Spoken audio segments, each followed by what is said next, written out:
Young man went up the mountain to gather herbs and found an injured weasel. Out of kindness he rescued the weasel and released it. Before leaving, the weasel bowed to the young man and paid its respects, wishing him a long life. This reminded the young man of a village legend. A weasel's bow is either a repayment of a favor or a precursor to revenge. Not long after, the young man found a pile of wild mountain mushrooms. He was instantly overjoyed. It was the first time he had ever seen such valuable wild mushrooms. He thought for sure the weasel was repaying him. After finishing harvesting the wild mushrooms, he had just returned home when he heard his grandfather say they were going to improve tonight's meal. Curious, the young man stepped forward to see what prey his grandfather had caught. Only then did he realize it was a weasel, and it was the very one he had just released. He told his grandfather about the weasel repaying him. He suggested that his grandfather let the weasel go. His grandmother also urged that the weasel not be killed. She said that in their village the weasel was revered like a deity. It should not be offended lightly. Then his grandmother said that not long ago a neighbor who had killed a weasel was punished in revenge. The neighbor's child was killed. The neighbor's wife became insane. Hearing this, his grandfather was not afraid. He thought the weasel's pelt was very valuable. If they skinned it, they could sell it for a good price. That way they would not worry about food for the year.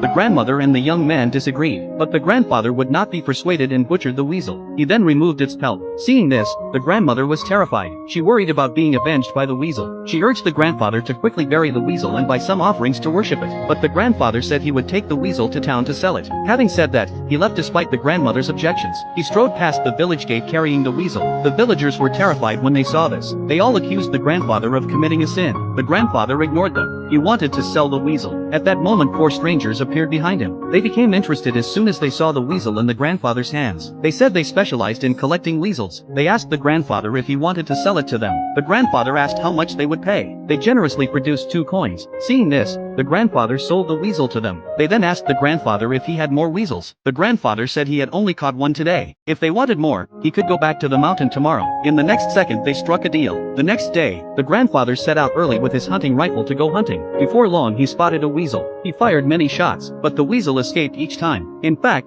that weasel had come to claim the grandfather's life.